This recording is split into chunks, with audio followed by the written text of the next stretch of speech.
ಎಷ್ಟೋ ಸತಿ front brake ಈ ಥರ ತುಂಬ ಸ್ಪಾಂಜಿ ಅಂತ ಅನಿಸ್ತದೆ. ನೀವು ಅಂದ್ಕೊಳ್ತೀರಾ ಏನೋ ಲೂಸ್ ಆಗಿದೆ ಅಂತ, ಬಟ್ ಆ್ಯಕ್ಚುಲ್ ಆಗಿ ಆಗಿರೋದು ಲೂಸ್ ಅಲ್ಲ.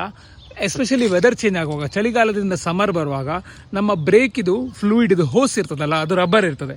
ಸೊ ಚಳಿಗಾಲದಿಂದ ಬೇಸಿಗೆ ಬರುವಾಗ ಅದು ಎಕ್ಸ್ಪಾಂಡ್ ಆಗ್ತದೆ ಹೀಟಿಗೆ. ಸೊ ಈ ಹೋಸ್ ಒಳಗೆ ಈ ಮಾಸ್ಟರ್ ಸಿಲಿಂಡ್ರಲ್ಲಿರೋದು ಬ್ರೇಕ್ ಫ್ಲೂಯಿಡ್ಸ್. ಸೊ ಇದರಲ್ಲಿ ಏನಾಗುತ್ತೆ, ಬ್ರೇಕ್ ಫ್ಲೂಯಿಡ್ಸ್ ವರ್ಕ್ ಆಗೋದು ಹೇಗೆ, ನೀವು ಬ್ರೇಕ್ ಹೊಡೆದಾಗ ಫ್ಲೂಯಿಡಲ್ಲಿ ಪ್ರೆಷರ್ ಬಂದು ಅದು ಕ್ಯಾಲಿಪರ್ಸಿಗೆ ಟಚ್ ಆಗಿ ಬ್ರೇಕ್ ಪ್ಯಾಡ್ಸ್ ಪ್ರೆಸ್ ಮಾಡಿ ನಿಮ್ಮ ಬ್ರೇಕ್ ವರ್ಕ್ ಆಗೋದು. ಬಟ್ ಬೇಸಿಗೆಯಲ್ಲಿ ಏನಾಗುತ್ತೆ ಅಂದರೆ, ಸಣ್ಣದಾಗಿ ಸಡನ್ ವೆದರ್ ಚೇಂಜ್ ಆದಾಗ ಸಣ್ಣದಾಗಿ ಏರ್ ಬಬಲ್ಸ್ ಫಾರ್ಮ್ ಆಗ್ತದೆ, ಇಲ್ಲ ಪ್ರೆಷರ್ ಚೇಂಜ್ ಆಗಿ ಲಿಕ್ವಿಡಲ್ಲಿ ಆ ಬ್ರೇಕ್ ಫ್ಲೂಯಿಡಲ್ಲಿ ಪ್ರೆಷರ್ ಇರಲ್ಲ.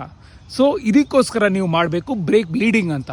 ಸೊ ಬೇಸಿಕಲಿ ಬ್ರೇಕ್ ಫ್ಲೂಯಿಡನ್ನು ನೀವು ಲೈಟಾಗಿ ಇಲ್ಲಿಂದ ಲೀಕ್ ಮಾಡಿ ಅದನ್ನು ಆ ಬ್ರೇಕ್ ಫ್ಲೂಯಿಡ್ ಕೆಳಗೆ ಇಳಿದು ಏರ್ ಬಬಲ್ಸ್ ಎಲ್ಲ ಹೋಗಿಬಿಡುತ್ತೆ. ಅಥವಾ if you don't want to take risk, air bubbles ಹೋಗಿರ್ತದ ಇಲ್ವಾ ಅಂತ ಒಂದು ಹೆದರಿಕೆ ಇರುತ್ತೆ. So what you can do is, ಈ ಮಾಸ್ಟರ್ ಸಿಲಿಂಡ್ರಲ್ಲಿರುವ ಕಂಪ್ಲೀಟ್ ಈ ರಬ್ಬರ್ ಹೋಸಿಂದ ಕಂಪ್ಲೀಟ್ ಬ್ರೇಕ್ ಫ್ಲೂಯಿಡ್ ಬರುತ್ತಲ್ಲ, ಅದನ್ನು ಕಂಪ್ಲೀಟಾಗಿ ಬ್ಲೀಡ್ ಔಟ್ ಮಾಡಿ ಹೊಸತ್ತು ಬ್ರೇಕ್ ಫ್ಲೂಯಿಡನ್ನು ಹಾಕಿ. ಇದನ್ನು ನೀವು 1 in 2 years ಮಾಡಿದರೆ ಈ ಥರ ಪ್ರಾಬ್ಲಮ್ಸ್ ಬರಲ್ಲ. ಆಲ್ಸೋ ಸೆಕೆಗಾಲದಲ್ಲಿ ಈ ರಬ್ಬರ್ ಆ್ಯಕ್ಚುಯೇಟರ್ಸ್ ಇರ್ತಲ್ಲ, ಆ ಹೋಸಿದ ಆ್ಯಕ್ಚುಯೇಟರ್ಸ್, ಆ ರಬ್ಬರ್ಸ್ ಯೂಶ್ವಲಿ ಹೋಗುತ್ತೆ, ಅದನ್ನು ರಿಪ್ಲೇಸ್ ಮಾಡಿ. So I hope this video was helpful. Right safe.